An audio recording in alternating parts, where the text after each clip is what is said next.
Yo no tengo una formación de filosofía, soy una socióloga en Sofía Paul y tengo una perspectiva muy histórica, entonces voy a hablar del siglo XIX, que es un momento en la segunda parte del siglo en el cual las disciplinas de las ciencias sociales y humanas que conocemos ahora se autonomizan, se distinguen las unas de la otra en lucha por los objetos, por las metodologías.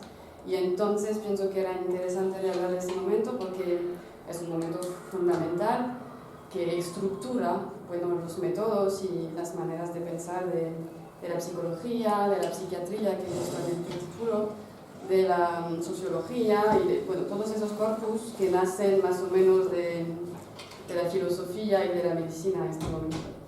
Y yo trabajo en un ejemplo muy francés, que es la Tercera República, al fin del siglo XIX, en cual entonces nacen esas ciencias y es un momento en el cual, bueno, lo que piensan como un cuerpo social tiene mucha agitación, hay un ritmo de huelga que Francia no conozco después y hay movimientos obreros muy importantes y también hay luchas feministas muy importantes. Y entonces uno de los retos de esas ciencias es de definir esos movimientos que intentan luchar políticamente contra el sufrimiento social, entenderlos en términos científicos. En français.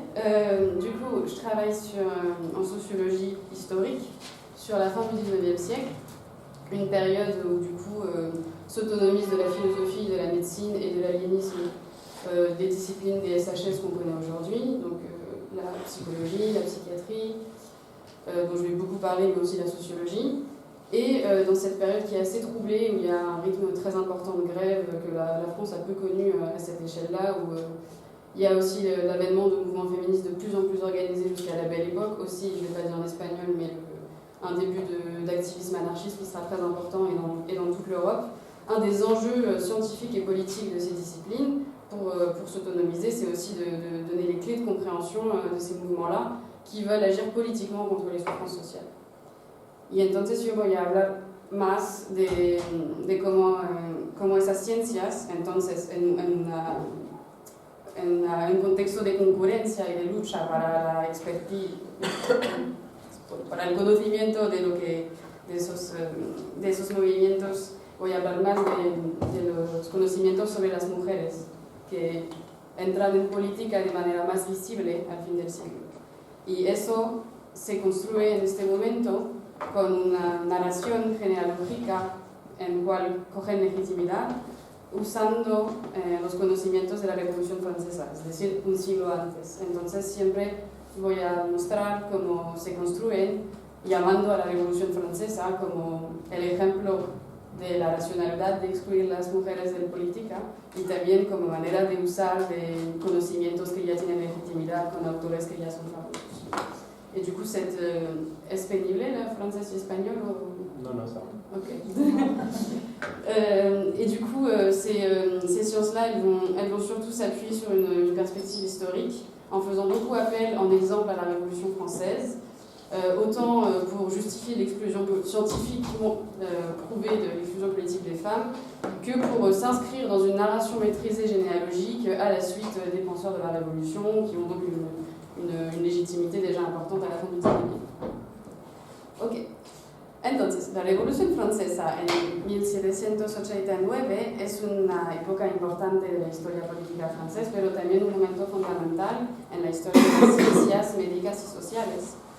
Porque mientras la monarquía se derrumbaba, hay un cuerpo muy importante que surgió en este momento, que es el alienismo, que es una mezcla de filosofía y de medicina a esta época, y que prometía, después de los autores de la Ilustración, he visto que se decía la Ilustración, la Lumière, okay, la Ilustración, que prometía una reorganización racional del mundo social con la ciencia, y entonces que intentaba descubrir las leyes racionales del mundo social, del cuerpo social, como la física lo había hecho para el mundo natural.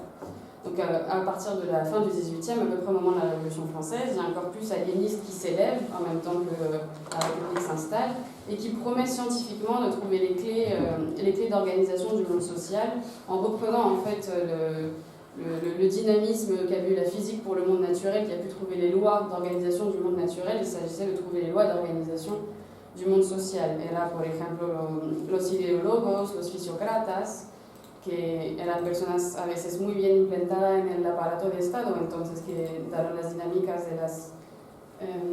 de las leyes al fin del siglo XVIII.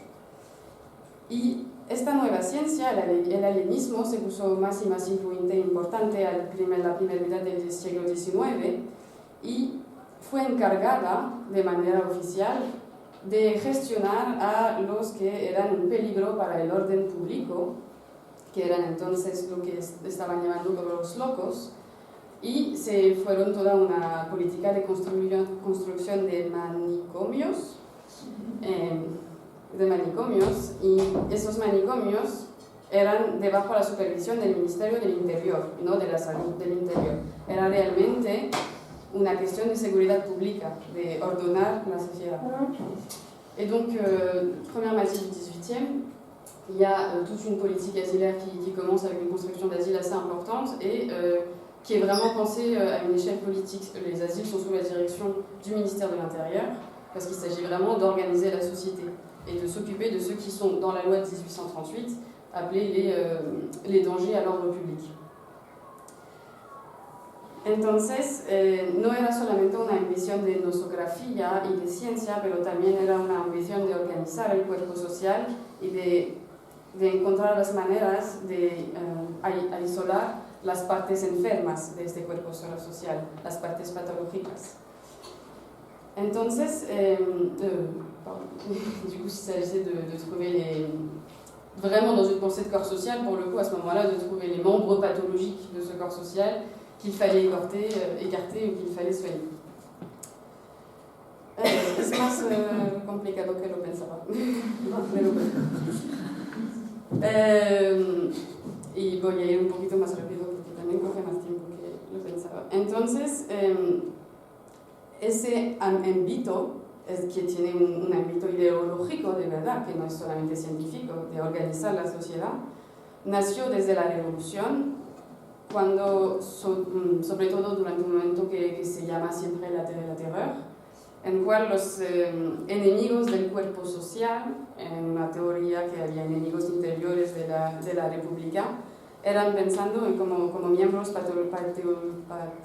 patológicos que habían que cortar. Y entonces la Tercera República, un siglo después, al fin del XIX, coge de nuevo esta tradición y la usa para legitimarse. Como lo he dicho, era un siglo muy agitado. El primer año de la Tercera República hay una derrota militar de una guerra, hay una insurrección en Algeria, una insurrección en Marsella, en Martinica, hay la Comuna en París, hay la Comuna en Marsella. Bueno, el año de nacimiento de la Tercera República, el cuerpo social tiene mucha agitación. Y en paralelo hay una actividad anarquista que no para de subir al fin del siglo y una actividad también feminista. Y todo eso está pensando, como lo hacían un siglo antes, como elementos que desorganizan este cuerpo social y que son entonces patológicos.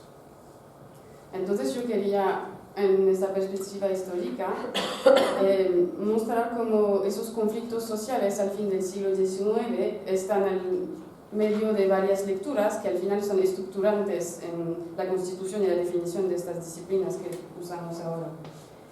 Hay movimientos igualitarios, que son el socialismo, el anarquismo, el feminismo, que son vistos como síntomas de degeneración, que pueden además infectar, como una pandemia, todo el cuerpo social, porque los alienistas, los psicólogos, los sociólogos traducen esos sufrimientos sociales no en criterios políticos, como esos movimientos, pero en criterios médicos, médico-políticos con el higienismo, pero médicos, y entonces piensan que esos movimientos son una parte de ese problema patológico. En français, donc la fin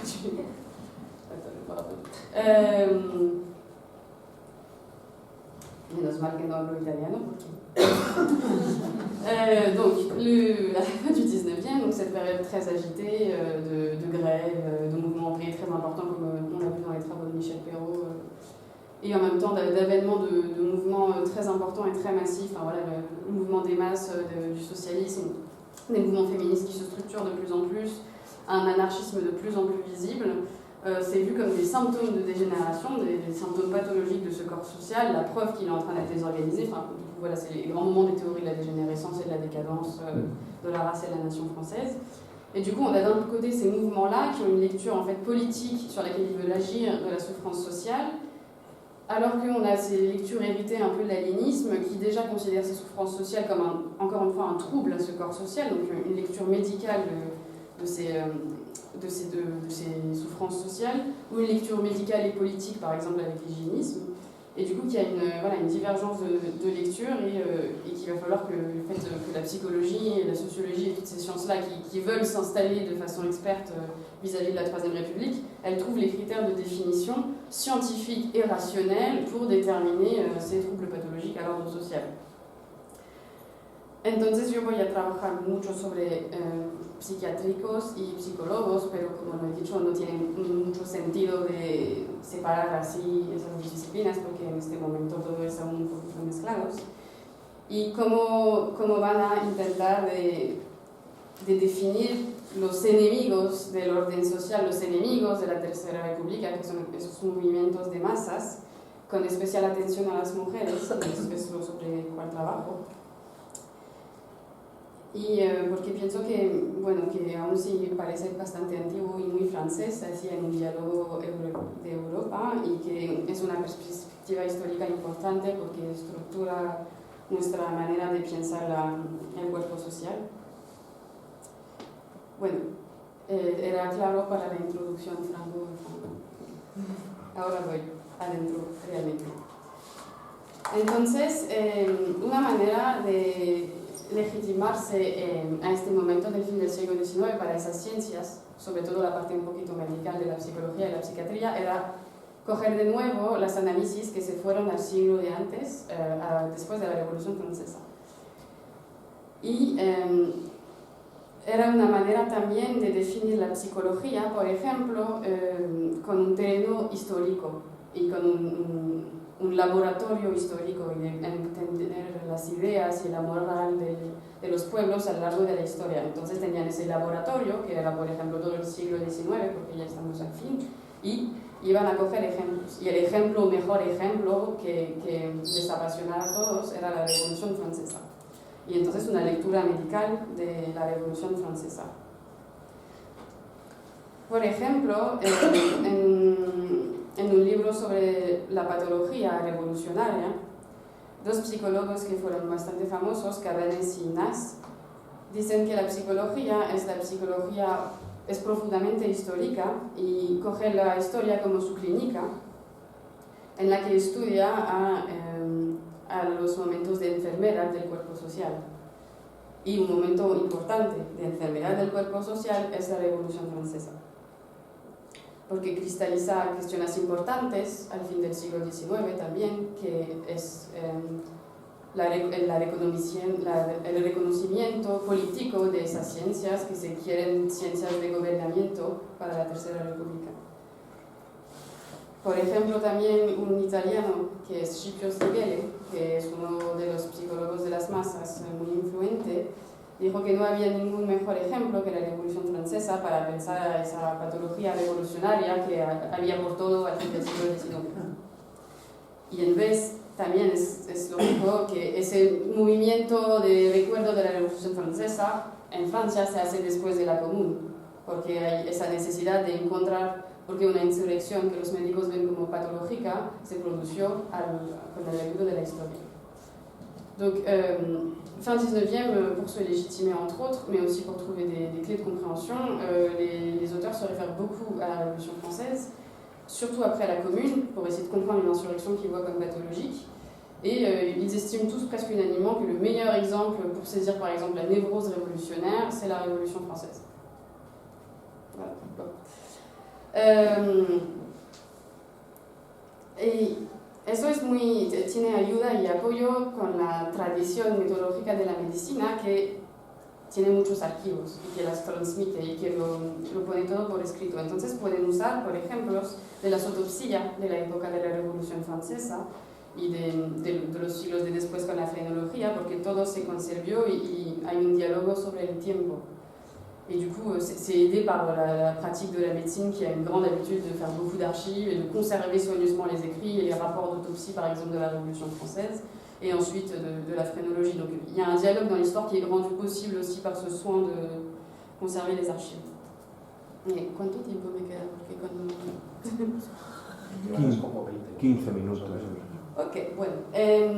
Entonces, no voy a mirar mis papeles, sí voy a... También conservan archivos, pero también conservan los cuerpos. Hay dos cráneos que son muy famosos al fin del siglo XIX, que son los dos cráneos de las dos mujeres revolucionarias de 1789, que es la cabeza de Charlotte Corday, que es la que mató a Marat durante la Revolución Francesa, y de Théroigne de Méricourt, que es una revolucionaria muy famosa que se fue internada en la Salpêtrière, que es un manicomio muy famoso de París, y que ella se murió en 1817, pero se quedó 20 años en la Salpêtrière, además en el servicio del alienista más famoso de esta época, que es Esquirol. Entonces las dos cabezas tienen la autopsia y sobre todo se guardan todo el siglo y al fin del siglo XIX están en todos los congresos, sobre todo los congresos de criminología.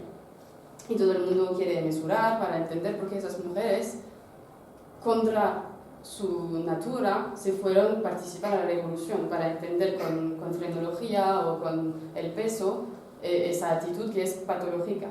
Pero hay que recordar que lo hacen no solo para entender este momento de la revolución, sino para tener las llaves de comprensión para las mujeres que están ahora perturbando el orden social de la Tercera República. Donc, il y a deux crânes qui passionnent tout le 19e, mais surtout la fin du 19e, c'est le crâne de Charlotte Corday, qui a tué Marat, et le crâne de Théroigne de Méricourt, une révolutionnaire importante aussi, qu'on a un peu oublié maintenant, mais qui a été internée à la Salpêtrière jusqu'à la fin de sa vie en 1817, en plus dans le service d'Esquirol, donc un des aliénistes les plus connus de son temps. Les deux crânes sont conservés et ils sont particulièrement ressortis à la fin du 19e siècle, parce que non seulement il y a cette ambition évidemment de comprendre cet acte pathologique de participer à la révolution de 1789, mais surtout d'y trouver les clés pour comprendre les femmes qui investissent à ce moment-là l'espace politique. Entonces, en sus congresos, por ejemplo, las cabezas se salen al mismo tiempo que después se salen pinturas, porque ahora hay la fotografía de las mujeres de la común y son comparación siempre, se hace solo en comparación y esta ciencia se piensa realmente para encontrar las llaves de comprensión de las mujeres de aquella época contemporánea con el ejemplo de la Revolución Francesa. ¿Es claro o no? Porque como voy muy rápido con mis cráneos. Okay. Perdona, pensaba que iba a ser no tan difícil de hacer los dos. Voy a ir directamente en la parte más interesante y salir de las cabezas. Estos ejemplos son muy importantes porque es como la matriz en cual van a pensar con dos trayectorias patológicas las mujeres revolucionarias al fin del siglo XIX, pero siguen trayectorias individuales y hablamos de masas. Entonces, también van a usar una otra iconografía de la revolución, que son les émeutières, lo había notado, las mujeres que bute fuego, se dice, ¿no? No, bueno, las mujeres dos segunditos, bueno, no sé cómo se dice ya en español, les émeutières, ¿alguien puede me decir? Subversivas. Bueno, la que van a gritar para ir a la insurrección. Ah, sufragistas. No. Agitadoras. Bueno, sí, agitadoras. Es decir, que no los van a reconocer un activo político, pero sí que van a decir a los hombres de participar y de dar la insurrección. Entonces van a quedar con esa iconografía de la Revolución Francesa, que siempre es una iconografía de fuego. Se habla mucho de personas que van a encender el fuego de los hombres y de todo. Después en Francia hay una revolución en 1848, las mujeres se llamaron Vesuviennes, con el Vesubio, el volcán. en la Commune se llaman los petroleros porque, bueno, ponen el fuego, que es un mito además, ¿no? Había de petróleo, pero es una iconografía muy importante. Y lo que quiero insistir para terminar es que todos esos conocimientos que tienen desde la Revolución Francesa sobre las mujeres, como una patología cuando van dentro del espacio político, que es una patología individual, pero que es una patología de todo el cuerpo social, y esa imagen incontrolable del fuego, lo van a coger directamente y aplicarlo a las masas. Así que, como los conocimientos sobre las mujeres ya eran muy legítimos, a este momento, al fin del siglo XIX, lo van a usar directamente para hacer la psicología de las masas. Et entonces la psychologie de las masses sera la psychologie de la mujer. Donc je vais aller directement là où c'était plus intéressant, c'est que ces savoirs sur les femmes, ils sont déjà légitimes depuis un moment de considérer leur entrée en politique comme un acte pathologique. C'est quelque chose qui est une tradition assez ancienne. Mais donc il va y avoir aussi une grosse iconographie du feu que j'ai évoquée rapidement, parce que c'est une métaphore assez utile. Le feu, il est incontrôlable, il est dangereux, il a en plus cette espèce de beauté envoûtante qu'on va facilement accorder à ces femmes fatales. Et donc on va récupérer ces espèces de représentations-là qui sont déjà très connues et qui ont traversé le siècle, et on va directement les appliquer sur les masses. Et du coup, pour penser les masses, qui sont en train de mettre en danger cet ordre de la Troisième République, on va utiliser les savoirs déjà établis sur les femmes. Et donc la psychologie des masses sera la psychologie de la femme. Y entonces va a permitir depolitizar completamente esos movimientos que entienden luchar contra el sufrimiento social, porque son los movimientos histéricos, es un histerismo revolucionario y todas las patologías que ya son muy legítimas sobre las mujeres. Shigelé, que ya he evocado, por ejemplo, ya habla de una turba, de una tierra social para hablar de las masas, de una tierra sucia, donde hay locas y criminales. Otros psicólogos franceses famosos, Vigouroux y Jucueillet, van a hablar de contagión, de epidemia revolucionaria. ¿Y cuál es el mejor vector de epidemia? Las mujeres, porque como son de natura histérica, son más fácilmente cojadas en la masa. Entonces, son elementos peligrosos, porque es en parte por las mujeres que se pone la epidemia revolucionaria. Par exemple, Shigelé, quand il va parler de la boue sociale qui est la masse pour lui, il va considérer que c'est une masse de folles et de criminels. Deux psychologues assez connus, Vigouroux et Jucueillet, ils vont considérer que la contagion révolutionnaire, l'épidémie révolutionnaire, elle est entre autres causée par les femmes, parce qu'étant les psychologies les plus fragiles, c'est elles qui contribuent à répandre cette épidémie révolutionnaire. Y entonces van a hacer toda una reflexión sobre esas masas como psicología femenina, usando entonces sobre todo la Revolución Francesa, pero también usando ejemplos, por ejemplo, de Sicilia. Shigelé usa ejemplos de Sicilia, de mujeres que castraban a los hombres en Sicilia para mostrar que entonces las mujeres son más irracionales y más peligrosas porque tienen una crueldad que las masas de hombres al final más racional no tienen, y que entonces pueden ser muy influenciadas porque son psicologías de mujeres las masas, y van a tener los inicios de la reflexión que después Weber va a recoger sobre líderes carismáticos que pueden coger a las masas y llevarlas donde quieren, porque al final lo que hay que hacer es condenar a esos líderes que abusan de las masas, que son frágiles psicológicamente porque tienen las características de las mujeres. Pero además de ser frágiles, entonces son muy peligrosas, y son las más peligrosas de todas porque son más sádicas, y hay toda esa iconografía que hacen incendios, por ejemplo. ¿Me quedan 5 minutos? 6. Oh. Ese parecido psicológico entre la masa y la mujer no es el único, solo lo digo que también lo comparte esa irracionalidad con lo que llaman el salvaje y con el niño, porque son las psicologías inferiores, entonces las que permiten pensar las masas, que tienen una naturaleza entonces mórbida y frágil. Entonces, los psicólogos pueden ahora acusar a los grupos políticos que quieren enfrentar el sufrimiento social de abusar a una psicología inferior, que es la psicología de la masa. Y también así pueden depolitizar completamente esas masas y solamente leerlas como movimientos patológicos. Donc comme il y a eu un calcage complet de la psychologie de la femme sur la psychologie des masses, et également la psychologie du sauvage et la psychologie de l'enfant, comme des psychologies inférieures, morbides et fragiles, ça permet à la fois de dépolitiser complètement ces mouvements, mais en même temps de constituer une attaque idéologique contre ceux qui en profiteraient, contre ces meneurs charismatiques qui viendraient abuser et tromper la foule. Y así, por ejemplo, todos esos psicólogos y sociólogos, Le Bon, Siguelet, Gabriel Tal, consideran que esos líderes socialistas o comunistas son culpables de llevar la civilización a la ruina porque usan de la fragilidad de las masas. También sospechan a las feministas, pero es una condenación un poquito más pequeña porque no quieren reconocer realmente el ámbito político de las feministas.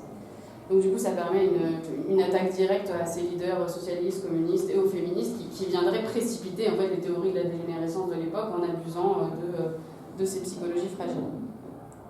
Y además de todo, como son mujeres, las masas tienen esa carga sexual que atribuyen a la psicología de la mujer, que es donde hay el real peligroso.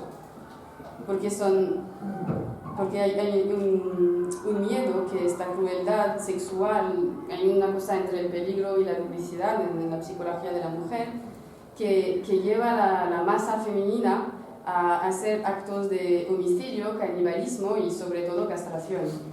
Y entonces hay todo un paralelo entre esas masas y un miedo de castración de los hombres por las masas que tienen esa imagen de mujeres.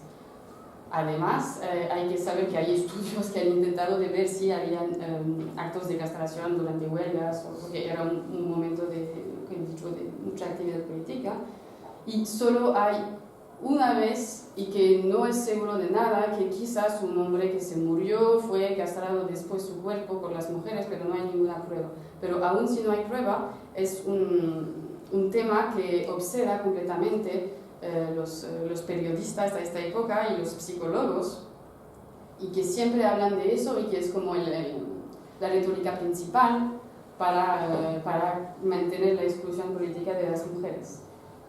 Porque también detrás de todo eso hay una otra degenerología que desde la Revolución Francesa es la idea que el poder, y que es por eso que fueron incluidos del poder las mujeres en 1789, es que el poder es masculino porque es republicano y entonces es transparente, y las mujeres tienen la imagen de las cortesanas y de la nobleza que fragilizan al poder, que lo ponen histérica, y que entonces es la oposición completa porque es una política de influencia y de cortesana completamente opuesta a la república.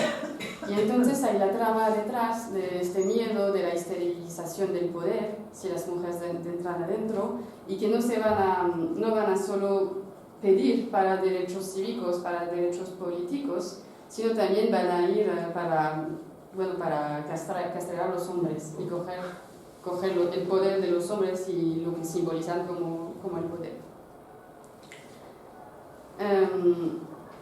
Para concluir rápidamente, y así tengo 2 minutos para decirlo en francés, entonces a este momento hay un ámbito científico, médico y político de existir como ciencia que pasa por un reconocimiento político como ciencia de gobernamiento, y entonces hay que definir a esas masas y a esas masas políticas y a esas mujeres para tener las llaves para gobernar a esas masas y asegurarse que no van a destruir ese orden político de la Tercera República.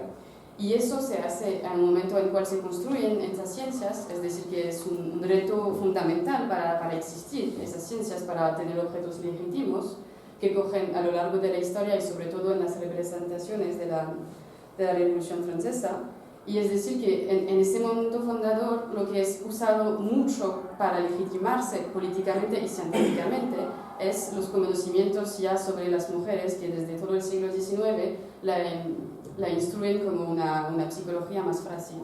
Y que esos conocimientos son tan fuertes y tan legítimos que se pueden coger directamente para pensar las masas y pensar los movimientos que quieren luchar contra el sufrimiento social.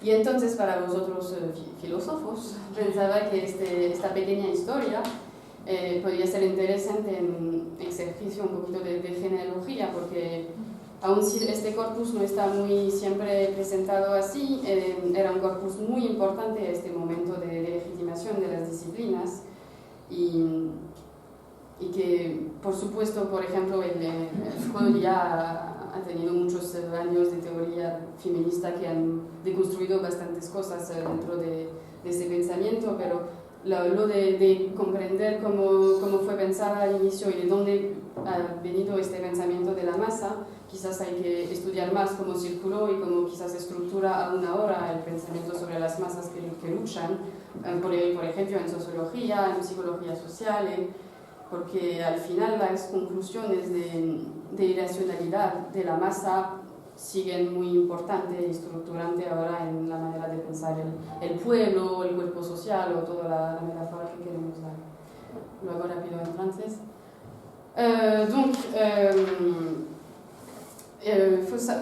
À cette fin du 19e, donc, on recalque complètement la psychologie inférieure de la femme à cette psychologie de la masse, tellement ces savoirs sont ancrés, légitimes et font autorité. Et donc en fait, c'est les meilleurs outils à utiliser pour avoir une grille de lecture qui permet d'imposer une expertise. Et on va tellement confondre ces deux psychologies qu'on va attribuer une charge sexuelle féminine à la masse, qui est le vrai danger de cette masse. Parce que il va y avoir toujours un peu dans la représentation de la femme fatale qui parle peut-être plus comme l'expression en français, va y avoir une espèce de permanence à la fois dangereuse et lubrique. Et du coup, on va en conclure très facilement que les masses, elles vont, avec leur tempérament féminin, leur tempérament nerveux, elles vont être portées avec des actes d'homicide, des actes de cannibalisme et surtout des actes de castration. Il va y avoir une obsession permanente dans la presse à la fin du 19e et dans les écrits des psychologues sur des actes de castration par des foules en psychologie de femmes ou des foules de femmes, alors même que, en tout cas pour la Troisième République française, il y a un cas non avéré peut-être de castration d'un cadavre pendant une grève. Donc du coup, il faut bien comprendre que voilà, il y a une mobilisation des savoirs déjà légitimes de la Révolution française à ce moment-là pour s'autonomiser et avoir une reconnaissance politique et scientifique vis-à-vis du gouvernement de la Troisième République. Donc on cherche dans l'histoire les clés de compréhension scientifique, mais aussi les clés de gouvernement de ces masses. On utilise ce qu'il y a de plus légitime jusqu'à maintenant, c'est-à-dire les savoirs sur l'infériorité psychologique de la femme, et on les calque directement sur cette masse pour la penser, ce qui permet donc de la dépolitiser. Et je terminais en disant que pour des philosophes qui pourraient être intéressants dans cette histoire un petit peu brouillonne que j'ai déroulée, c'est l'idée de comprendre que comme c'est des moments structurants et fondamentaux dans l'avènement de ces disciplines-là, voilà, il y a quelque chose de structurant qu'il faut quand même un peu dégager, une généalogie qu'il faut remonter sur la pensée qu'on peut avoir de la masse, parce que je pense que cette irrationalité qu'on lui donne, on ne l'a jamais vraiment abandonnée, même si on ne reconnaît pas tout de suite l'héritage d'une représentation féminine de la masse, qu'elle a pu être étudiée chez Freud, mais pas forcément sur l'héritage qu'elle a pu laisser à la sociologie, à la psychologie sociale et à la philosophie sociale en général, même si y entonces que quizás hay que preguntar si aún el espíritu castrador y histérica de las masas lo seguimos un poquito en el pensamiento. Voilà.